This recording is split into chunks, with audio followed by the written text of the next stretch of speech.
Hello again everyone, Truck CV Sales here with a performance report for Greg in Indiana on the Ranger RCI 99N2. Greg, got it ready to go for you, bud. Our two in alignment.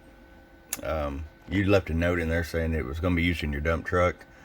And you weren't real knowledgeable about this radio, so I've got a lot of videos out there about it.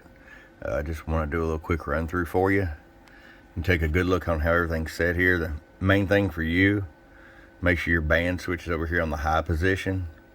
Okay, keep your noise blanker on, so keep that to the left and keep this in the middle for AM, unless you decide to go talking sideband. Okay, right in the middle. You want to read 205. If you get the clarifier off a little bit there, it'll read 206, which won't be able to tell it much on AM, but keep that about 12 o'clock, the center one. There's your channel 19. And this over here, Greg, is a amp on off switch. So if you're real close to drivers, you can run this off and you'll be doing about 40-50 watts PEP, which is going to be like one of your hot dual final radios. But if you need a little more power, you can flip it up, and I'll show you in a minute what that's going to do. There's 8-gauge wire coming out of the back of these radios. They do that for flexibility. If you're going to be running less than 10 feet of wire straight to your battery, make sure you at least run 8. I prefer to run 4, which I offer 8 and 4-gauge wire here. If you're needing some, just let me know. Again, it has to go to the battery. Anything you get over 125, 150 PEP watts, it has got to go to the battery.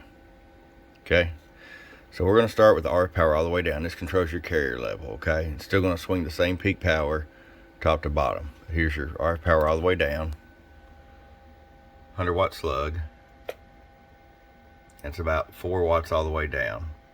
Now you're not going to want to run it right there, Greg, when you're running just the radio, but what that is for is if you or someone else in the future that owns this radio decides to run like a 6 or 8 pill high drive amp, they'll have full adjustability to set their carrier where they want. Now we're going to roll it all the way up. There's 50 watts, okay? 50 watts of carrier. Now that won't hurt anything on this radio if you want to leave it at 50. I'll go and show you what average power swing is. Hello. Well, 100 watts in the corner. I keep forgetting about that. Hello. About 120, 125 bird average. Peak numbers. Hello, 1, 2, 1, 2. Hello, hello, hello, hello. Exactly 250 watts. Greg, you probably don't run a watt meter in there, so I'm going to show you right here.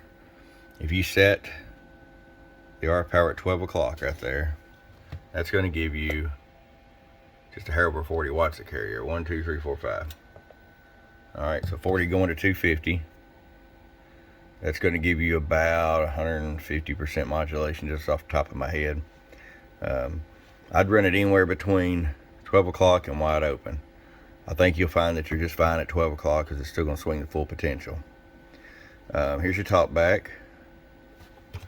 1, 2, 1, 2. Well, I run a Superstar mic. 1, 2, 1, 2. 1, 2, 1, 2, 3, 4. I run a Superstar mic, so they're not noise canceling. It'll come with a SRA 198 noise canceling mic, no extra charge. I'm not a big fan of those. They don't seem to have much audio. You may like it. I like the Aesthetic 636L myself. Here's your echo and times. Mic gain and RF gain. And that's pretty much it. Okay, Greg, we're going to get this out to you. You can select whatever color you want here. And you can dim it down to virtually nothing. Great radios. These 99N2s, 99N4s, really great radios. Good job, Ranger. Greg, enjoy it from your friend Truck at truckcvsales.com. Bum bum.